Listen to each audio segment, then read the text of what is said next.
All right. Welcome back to Political Science 101. Today I am going to talk to you about what is elitism. The first thing that I want to go over is a quick debate clarification. These debates are meant to be mediated, not unmediated. This means that you work with your partner to prepare your debate completely ahead of time. So essentially, it's more like a debate-themed presentation, perhaps, rather than an actual debate, right? The goal is for you to understand the structure and format of a debate, but since you might not be representing a side of the argument that you do not agree with, it felt very unfair to expect a traditional debate format. So I'm going to discuss this a little further, and then if you have any questions, please pop them in the questions for week 4, which I will make sure is live as soon as I am done with this lecture. So you're going to be graded on your ability to adhere to the time limits. I will have a timer to keep things fair, as well as your ability to formulate clear responses based on fact and data. Now, the representation from reputable sourcing, not using biased media to formulate your argument, is an essential part of this task. And the ability to speak clearly and have composure while speaking is also important.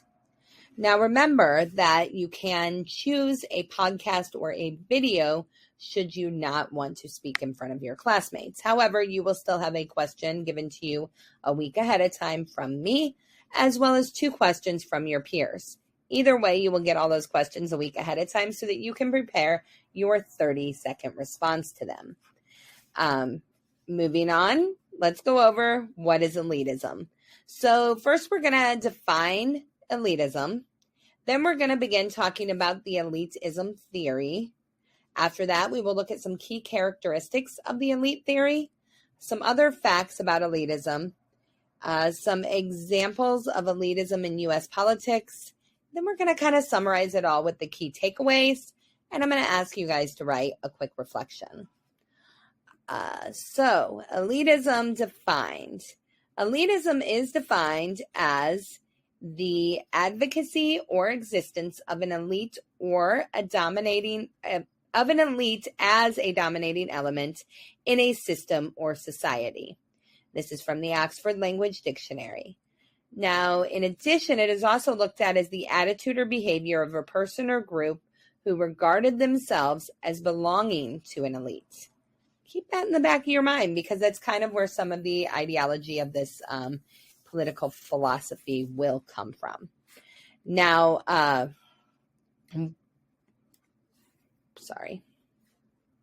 moving on. The elitism theory. So what is elitism theory?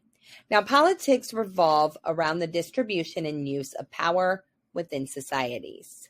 This is a significant concept within the field of political science, and it can greatly influence the way that democracies function. A prominent approach in studying political structures, as well as having the focus of a role of elites in shaping and influencing policy outcomes. So your definition is kind of this perspective in political science that argues that a small, self-serving, and powerful elite group can control power, resources, and decision-making within a society. Now, this is going to leave the masses without significant political influences. Now, you're going to see some challenges among the fundamental principles of democracy. These will include rule by the majority and equal distribution of political power among citizens. Now, it can generate various opinions on the nature of political participation and the effectiveness of democratic systems. And it has its roots within the classical political theorists, including Plato, Aristotle, and Alexis de Tocqueville, as well as contemporary scholars like Vilfredo Pareto, Gaetano Moxca, and C. Wright Mills, who carry on this tradition, each contributing a unique perspective on elitism. So, let's see. Sorry. So the first thing we really should look at is plutocracy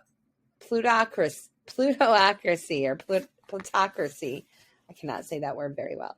Now, it's going to be a government by the wealthy, in which a country and society are governed by the wealthy, or an elite or ruling class of people whose power is derived from their wealth. Pluto saw this happening and wrote about it. Wrote about this idea that if, are we allowing the wealthy to run our government? Do the wealthy have control over those who may not have the same resources as them? Now, within Aristotle's Ethics and Elitism, we see that they deny even the possibility that a slave or a woman, as well as some other classes, could ever achieve virtue. Now, virtues are acquired character traits that express one's reason and that should be admired. It's believed that the rule of an aristocracy was inherently better than the ideal form of the rule by many, which is like democracy, right? So, however, he believed that this corrupted the form of aristocracy would be worse than the corrupted form of democracy, which he considers mob rule. So Aristotle's Ethics and Elitism look at the political philosophy of a government exists to foster eudaimonia, or a good life of its citizens, which involves cultivating virtues. But he's going to reject Plato's elitist scheme. Aristotle has been criticized for his conception of virtue because contemporary virtue ethics believes that it is inherently elitist.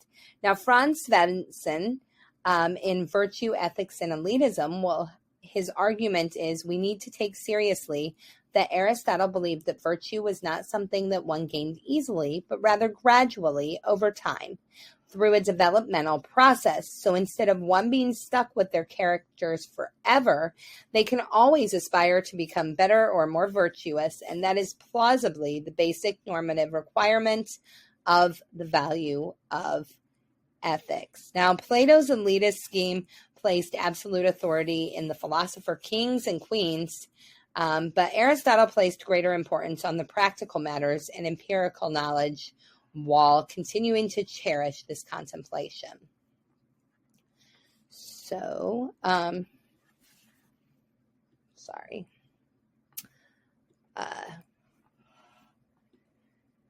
Alexis de Tocqueville is the next great thinker that we will talk about, and he states, this is his writing, an aristocracy thus constituted can have no great hold upon those whom it employs, and even if it succeeds in retaining them at one moment, they escape the next.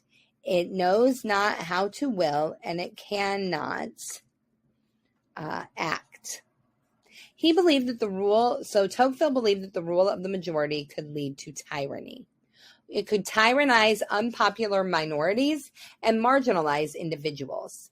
He believed that the rights must be given to each citizen or to no one. Legal rights were particularly important at a time when religious beliefs were on a decline and the divine notion of rights was disappearing. He believed that, he said, another quote of Tocqueville's, when a nation reached this point, it must either chance its laws and mores or perish, for the well of public virtue has run dry. In such a place, one no longer finds citizens, but only subjects. When he wrote Democracy in America, Tocqueville examined what he believed was the underlying issue, that the alienation from systems of government by which elites clung to their representative democracy, to ensure that the view prevailed and the popular will was ignored. But in the U.S. in 1831, with the goal of determining why it was such a dynamic and prosperous country when compared to Europe, laws were decided under the universal franchise of popular voting of a poorly educated electorate compared to the European countries that were governed by the educated elites.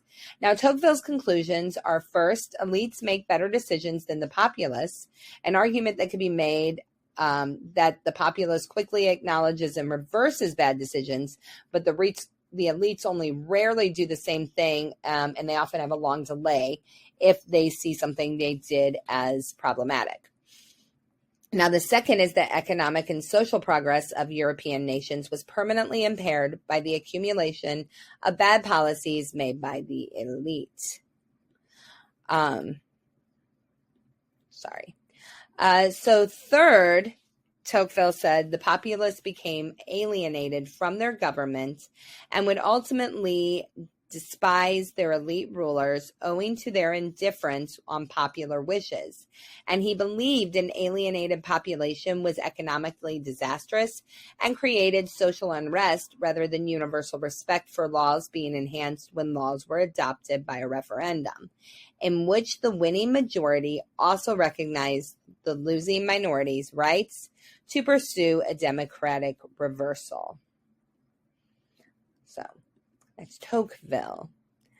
Vilfredo Pareto was alive from 1848 until 1923. He is part of the Italian school of elitism and considered to be one of the fathers of elitism. His theory is the circulation of elites.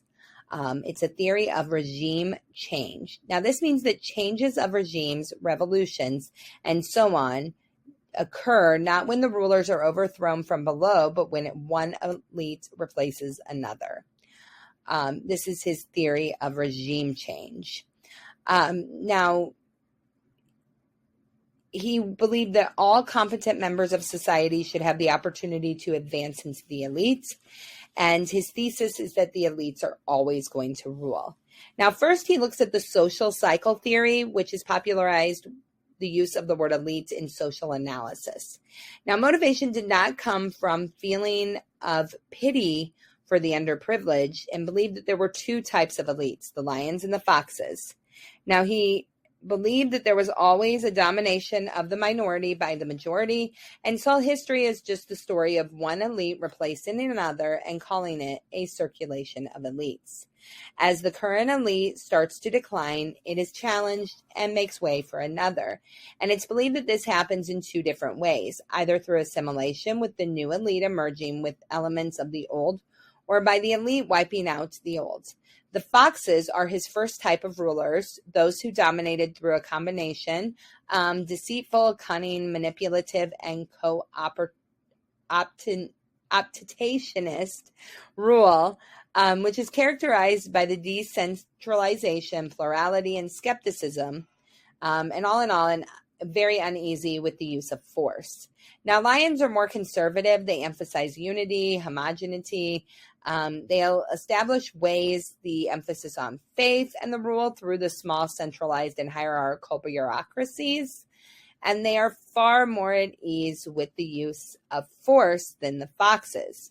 So he sees history as a slow swing of the pendulum from one type of elite to the other, from foxes to lions and back again.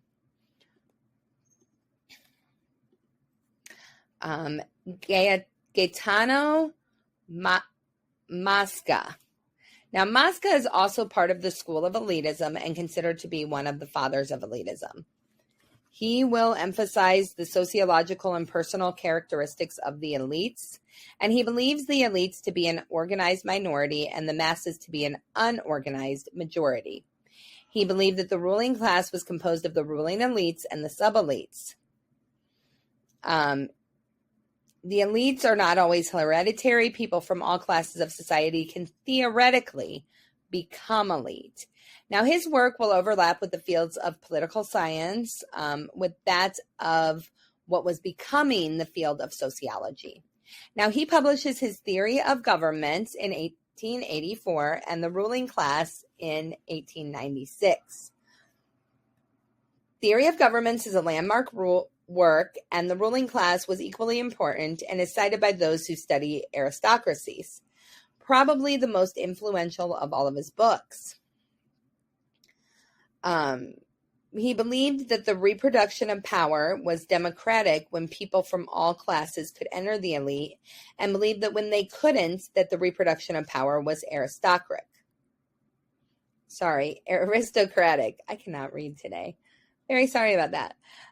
So his last major work is the History of Political Doctrines that he published in 1936. In this, he believed that all except the most primitive societies were ruled by a numerical minority, for which he termed the political class. This theory became known as elitism, but it was different than the theories of others because he would seek to develop a truly universal theory of a political society as a universal field theory, whereas the others were more focused on explaining the theory in relationship to specific groups and/or societies. Now, he defined modern elites of the industrial society in terms of their superior organization, believing organizational skills necessary to establish political dominance within modern society. His theory is viewed as being more liberal than his peers, and elites are not intrinsically hereditary, as Aristotle believed, and people from virtually any class in society can become a part of the elite, which believed in his concept of circulation of elites, a continuing competition among the political elites where one group occasionally replaced another. Finally, we have C. Wright Mills. Now, C. Wright Mills is also a part of the school of elitism, and he is considered to be one of the fathers of elitism. In 1956, he will publish The Power Elite. Now, this book will call attention to his interwoven interests of the leaders of the military, corporate, and political elements of the American society, and will suggest that ordinary citizens in modern times are largely powerless and subject to the manipulation by those three elites. His book expands on his earlier work, which included the 1951 White Collar, the American Middle Class, which examined the role of the then growing middle management within American society. Was highly influenced by Franz Leopold Neumann's book, Behemoth, The Structure and Practice of National Socialism, that was written in 1942 as a study for how the Nazism came into a position of power in a democratic state such as Germany. Behemoth had a lasting and major impact on Mills. Now, Mills believes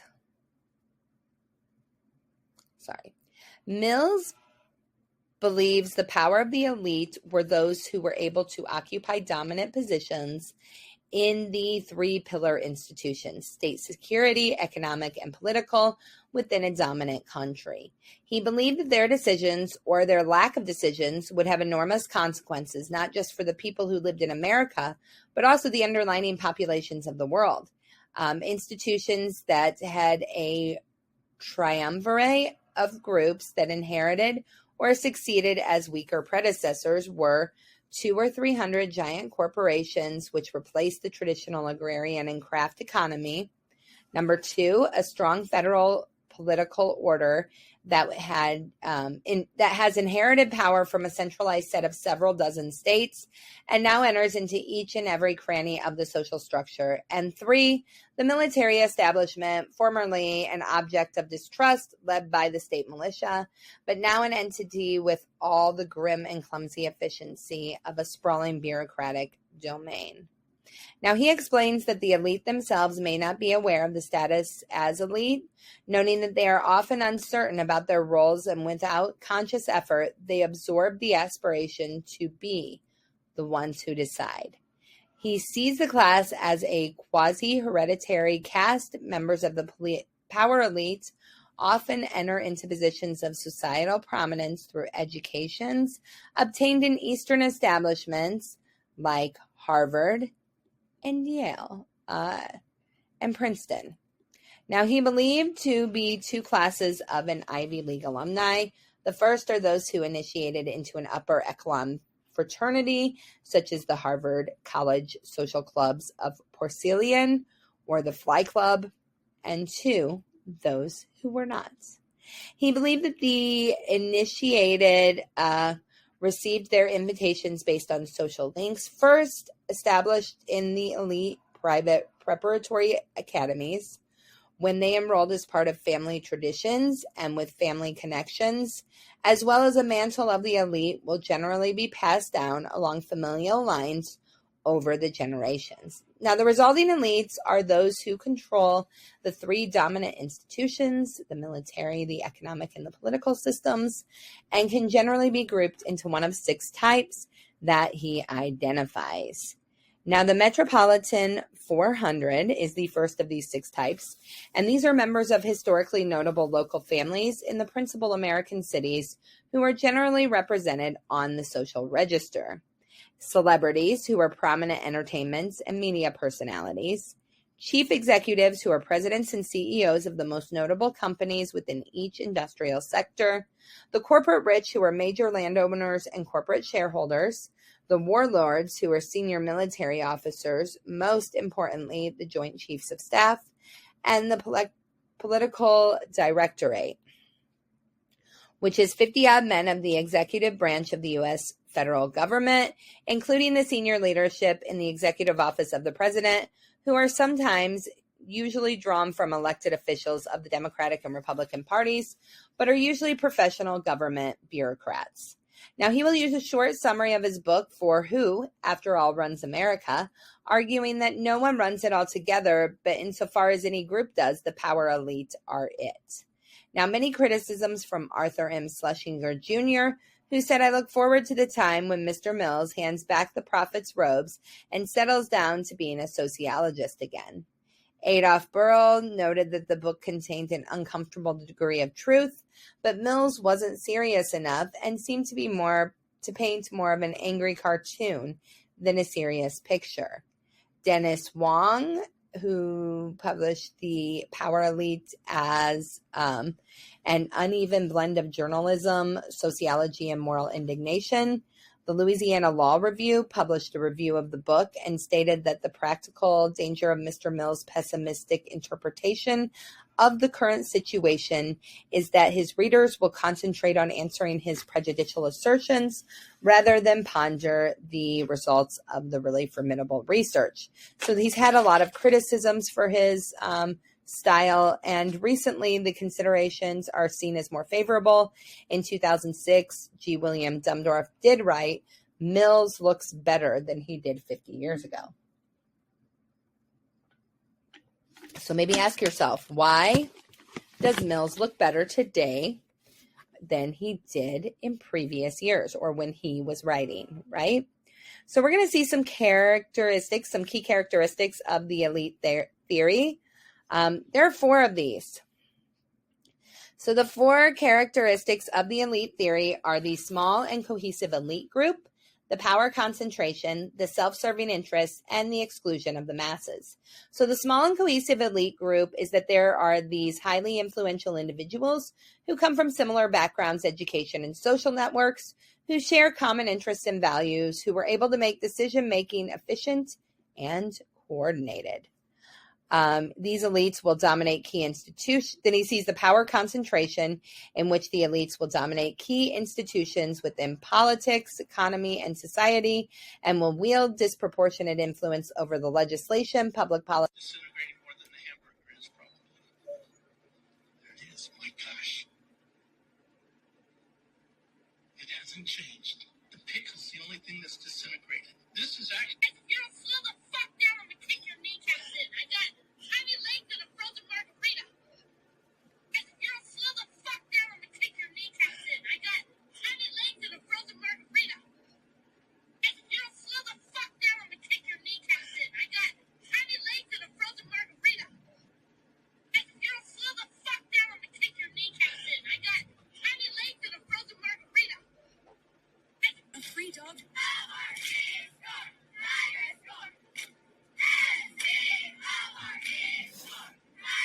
The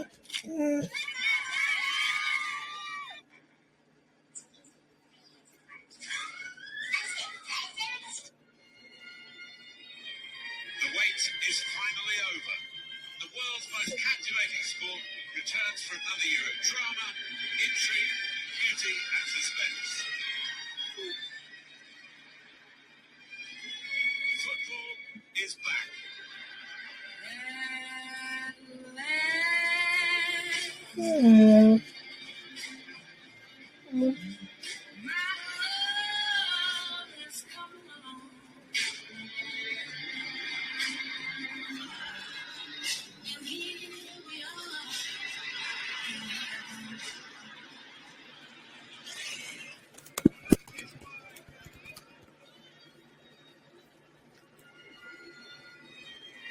debate is finally over. The world's most captivating sport returns for another year Oh. of drama.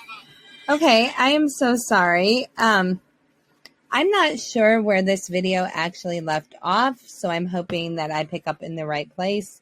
I had like a weird thing where it looked like it shut off, so I'm sorry about that.